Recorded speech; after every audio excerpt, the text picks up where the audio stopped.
নমস্কার, আশা করি সবাই সুস্থ আছেন, ভালো আছেন। Welcome to my channel healthy diet with tasty recipes. আমি ডক্টর জয়শ্রী জানা, হোমিওপ্যাথিক কনসালট্যান্ট অ্যান্ড নিউট্রিশনিস্ট।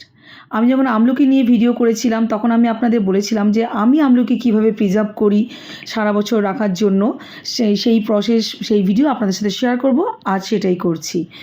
আমলকিগুলো প্রথমে ভালো করে ধুয়ে নিয়েছি, তারপর ভালো করে মুছে নিচ্ছি যাতে কোনো রকম ওয়াটার কন্টেন্ট না থাকে। এই যে দেখাচ্ছি দেখুন, কোনো আমলকি, এখন তো আমলকি শেষ হতে চলেছে, সামান্য এরকম স্পট থাকলে সেই অংশটা অবশ্যই কেটে বাদ দেবেন। একদম ফ্রেশ আমলকি যদি না পান তাহলে সেই অংশটা কেটে বাদ দেবেন। চেষ্টা করুন একটু ফ্রেশ আমলকি নেওয়ার প্রিজার্ভের জন্য। প্রথমে আমলকিগুলো ভালো করে ধুয়ে মুছে নেওয়ার পরে আমি একটা কন্টেনারে 3 কাপ জল নিলাম। এখানে আমার আমলকির পরিমাণ আছে 500, যতটা জল প্রয়োজন আন্দাজ মতো আমি 3 কাপ জল নিলাম। দেখলাম যে কাটা যে অংশটা ছিল সেটাকে আমি বাদ দিয়ে দিলাম। এইভাবে আমি পিস পিস করে রেখেছি। আপনারা চাইলে গোটা জাস্ট দাগে দাগে একটা করে কাট মার্ক দিয়ে গোটাও রাখতে পারেন। আমি নানাভাবেই করে থাকি, এখন এইভাবে করছি, পরে আবার সেইভাবে করব। সবগুলো ভালো করে এরকম কেটে নিয়েছি, কোনো রকম যেন জল না থাকে এটা বারবার আমি বলে দিচ্ছি, তাহলে কিন্তু নষ্ট হয়ে যাওয়ার ভয় থাকবে।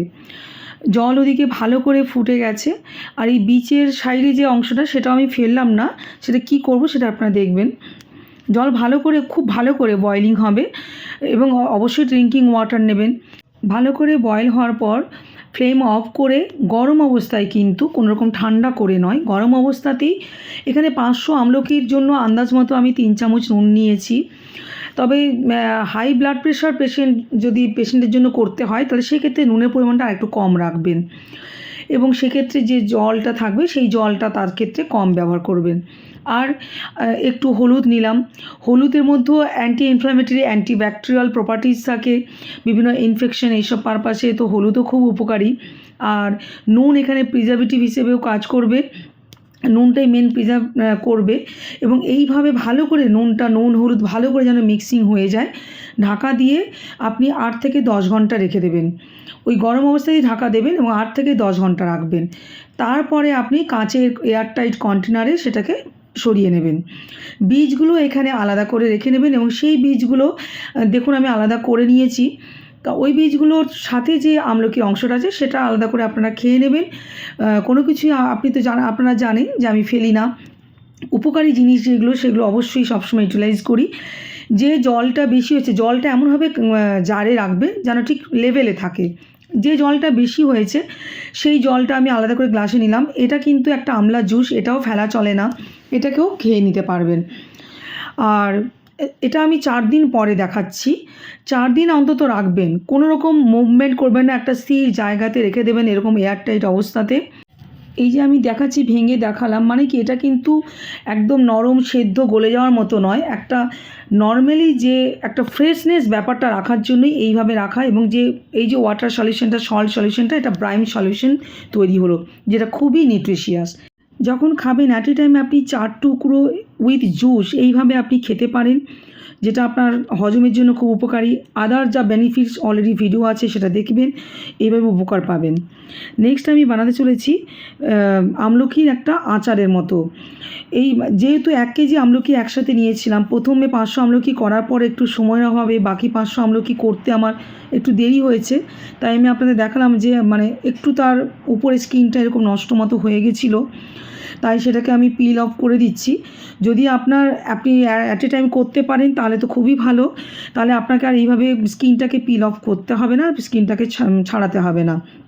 আপনি স্কিন সমেতে কিন্তু ভালো করে ধুয়ে, অবশ্যই আগে ভালো করে ধুয়ে নেবেন, তারপরে এইভাবে জাস্ট কাট মার্ক একটা দিয়ে রাখবেন। পুরোপুরি পিস পিস এখনই করতে হবে না। এইভাবে আপনি প্রেশার কুকারে জল দিয়ে, একটু নুন দিয়ে, হলুদ দিয়ে এটাকে সেদ্ধ করতে হবে, এবং জলটা পরিমাণটা সেইভাবেই দেবেন, জাস্ট আমলকিগুলো হালকা জাস্ট অর্ধেক ডুবে থাকার মতো হবে, এইভাবে জলের পরিমাণটা দেবেন। কারণ আমি জলটা কোনোভাবে আমি নষ্ট করবো না, তার গুণাগুণটা আমি নষ্ট হতে দেবো না। এরপরে আন্দাজ মতো একটু নুন এবং হলুদ দিয়ে এটাকে বেশ অনেকগুলো সিটি দেবেন।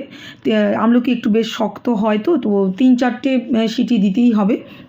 3-4টে সিটি দেওয়ার পরে তারপরে সেটা সেদ্ধ হয়ে যাবে এবং প্রথমে জল থেকে আমলকিগুলো তুলে নেবেন এবং দেখবেন এই যে কাটমার্কগুলো দেওয়া হয়েছিল সেগুলো জাস্ট হাত দিয়ে সুন্দর পিস পিস করে নেওয়া যাবে।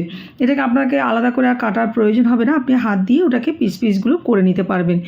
ছোট্ট ফল অথচ সুপার ফ্রুট, তাই এটাকে প্রিজার্ভ করার এত চেষ্টা এবং যাতে সারা বছর এটাকে ইউটিলাইজ করতে পারি। এবং কেন এত এটা রাখার চেষ্টা, এতকে প্রিজার্ভ করার চেষ্টা, তার কারণ এটা অ্যান্টিঅক্সিডেন্টে ভরপুর, ভিটামিন সি রিচ, আপনার ইমিউন বুস্টিংয়ের খুব ভালো কাজ করবে, বিভিন্ন সেল ড্যামেজ থেকে আপনাকে প্রিভেন্ট করতে খুব ভালো সাহায্য করবে, বিভিন্ন ইনফ্লামেটরি ডিজিজ কন্ডিশনকেও আপনাকে প্রিভেন্ট করতে বা সেখানে রিকভার করতে খুব ভালো সাহায্য করবে। ক্যান্সার ট্রিটমেন্টের মেডিসিনের সাথে আমলকি যদি আপনার রেগুলার ডায়েট প্ল্যানে থাকে সেক্ষেত্রেও আপনার খুব উপকার পাবেন। চলুন এরপর দেখে নেওয়া যাক কীভাবে আমি আচারটা করছি, তার জন্য কী কী নিয়েছি। আমলকিগুলো আমার ছাড়িয়ে নেওয়া হয়েছে, জলটা কিন্তু আমি আলাদা করে দেখুন একটা বাটিতে নিয়েছি। আর এখানে আমি গুড় নিয়েছি, যেটা শক্ত যে আখের গুড় পাওয়া যায় সেই গুড় নিয়েছি। আর আমি মশলা নিলাম, সেটাকে ড্রাই রোস্ট করব। 500 আমলকির জন্য আমি নিয়েছি 1 চামচ মৌরি, 1 চামচ জিরে আর একদম 1/4 চামচ মেথি, কারণ মেথির মধ্যে একটা তিতকুটে ভাব থাকে, তাই মেথিটা বেশি নেওয়া যাবে না। 2টো শুকনো লঙ্কা, খুব বেশি স্পাইসি হবে না, কারণ এটাকে আমি হেলদি পারপাসে আমি মানে একটা ভালো পারপাসে আমি ইউটিলাইজ করব। এখানে খুব বেশি স্পাইসি যদি করি তাহলে কিন্তু তার বেনিফিটসটা সেইভাবে থাকবে না, বা আপনার যে ডাইজেশনের জন্য আপনি খেতে গিয়ে শেষে ইনডাইজেশন হতে পারে বেশি স্পাইসি হয়ে গেলে। তাই খুব বেশি মশলা নিলাম না, মশলার পরিমাণটা যেরকম নিয়েছি আপনারাও এরকমই নেবেন। আর আপনারা খেয়াল করেছেন অন্যদিকে একটা কড়াইতে আমি যে জলটা, সেদ্ধ জলটা ছিল সেই জলের মধ্যেই গুড়টা দিয়ে আমি গুড়টাকে প্রথমে মেল্ট করে নিলাম। এর মধ্যে বলে রাখি, এই ছোট্ট কড়াইটি আমাকে আমার ভাইয়ের মিসেস দিয়েছে, গিফট করেছে আমার ভিডিও পারপাসের জন্য, কারণ আমি যেহেতু রান্না করতে ভালোবাসি, নতুন নতুন ভিডিও বানাই, নতুন নতুন রেসিপি তাদের উপহার দিই। আমার চ্যানেল পারপাসে বা ভিডিও পারপাসে কেউ কিছু গিফট করলে আমার সেটা আপনাদের সাথে শেয়ার করে নিতে আমার খুব ভালো লাগে, তাই বললাম। তো এরপর আপনারা দেখছেন গুড়টা খুব সুন্দর ভালো করে মেল্ট হয়ে গেছে এবং তার মধ্যে আমলকিগুলোও আমি দিয়ে দিয়েছি। আমলকি তো অলরেডি বয়েলড আছেই, তো কনস্ট্যান্ট নাড়াচাড়া করবেন, একদমই কিন্তু মানে খুন্তি থামানো যাবে না এবং লো ফ্লেমে নাড়াচাড়া কনস্ট্যান্ট করতে হবে। আস্তে আস্তে দেখুন গ্রেভি বেশ একটা মাখো মাখো ব্যাপার এসে গেছে। মশলাটা আমি ড্রাই রোস্ট যে করেছিলাম সেটা আমি দিলাম, কিন্তু পুরোটা দিলাম না, তাতেও যেন মনে হচ্ছে বোধহয় একটু মশলাটা বেশি হচ্ছে, তাই আমি অর্ধেক দিলাম, বাকি অর্ধেক রেখে দেবো। ওটা আবার ইনস্ট্যান্ট যে আমলকি প্রিজার্ভ করে রাখছি সেটাকে ইনস্ট্যান্ট আচার তৈরি করার জন্য ব্যবহার করতে পারেন, বা যে কোনো মিক্স সবজিতেও আপনারা রান্না করে দিতে পারেন। এমনি করে হাতে বেশ যখন দেখবেন ঘন হয়ে এসে তখন হাতে নিয়ে এইভাবে দেখবেন যে একটা চিটচিট একটা ব্যাপার লাগবে, স্টিকিনেস কাজ করবে আপনার আঙুলের মধ্যে, তখন বুঝবেন যে আপনার এটা হয়ে গেছে। তখন ফ্লেমটা অফ করে দেবেন এবং এটাকে ঠান্ডা করবেন, ভালো করে ঠান্ডা করেই কিন্তু কন্টেনারে দেবেন। আমার একদম ঠান্ডা হয়ে গেছে, তারপরে আমি কাচের টাইট কন্টেনারে এটাকে ঢেলে নেব এবং এটাকে আপনি ওপেন রাখতে পারবেন, এটা আপনার ফ্রিজে রাখার কোনো প্রয়োজন নেই। তবে প্রথমে যেটা আমি দেখিয়েছিলাম যে সল্ট ওয়াটারে, সেটা এখন যে ঠান্ডা চলছে বা আমাদের শিলিগুড়িতে তো বেশ ভালোই ঠান্ডা আছে, তো ঠান্ডা ওয়েদারে আপনি বাইরে রাখবেন, কোনো অসুবিধা নেই। কিন্তু যখনই ঠান্ডাটা ওয়েদারটা চলে যাবে বা ঠান্ডাটা কমে যাবে, বা যেখানে যেসব জায়গাতে যেসব এরিয়াতে ঠান্ডা কম তুলনামূলক, সেখানে আমি বলবো যে সল্ট ওয়াটারে যে প্রিজার্ভেশন করা হয়েছিল সেটাকে 4 দিন প্রথমে ফার্মেন্টেড করার পরে, প্রথমেই নয় কিন্তু 3 থেকে 4 দিন ফার্মেন্টেড করে তারপরে ফ্রিজে অবশ্যই রাখবেন, সবসময় রেফ্রিজারেটরে রাখবেন। এই দেখুন আমি কি করেছি, এই যে পিসগুলো অলরেডি দেখুন অর্ধেক আমার খেয়ে শেষ হয়ে গেছে। এই গোল আমি বলেছিলাম যে পরে করব, তো গোল আবার পরে করেছিলাম, সেটাও রেখেছি। কিছু আমি ড্রাই করেছি, এটাকে জাস্ট পিস করে একটু বিট লবণ দিয়ে ব্ল্যাক সল্ট দিয়ে ড্রাই করেছি, সান ড্রাই। আর এটাকে আমি বিট লবণ দিয়ে বয়েল করে ড্রাই করেছি, তাই রঙটা একটু লালচে একটু ব্রাউনিশ কালার হয়েছে। আর যেটা আমি আচারটা করেছি সেটা আপনাদের সঙ্গে শেয়ার করলাম। তো এইভাবে আমি টোটাল আমার কালেকশন সারা বছর মোটামুটি চলে যাবে। বাড়িতে গেস্ট আসলে তাদেরও খাওয়ার পরে মুখ শুদ্ধি হিসেবে আমি তাদের সাথেও শেয়ার করতে পারি। আর যেটা প্রিজার্ভ করে রেখেছি সেটা ডিরেক্টও খাওয়া যেতে পারি, বা কখনো ইনস্ট্যান্ট আচার শেষ পাতে আমি সার্ভ করতে পারি। তাহলে আর দেরি না করে এই সুপারফুডকে চটজলদি প্রিজার্ভ করে নিন। সবাই খুব ভালো থাকুন।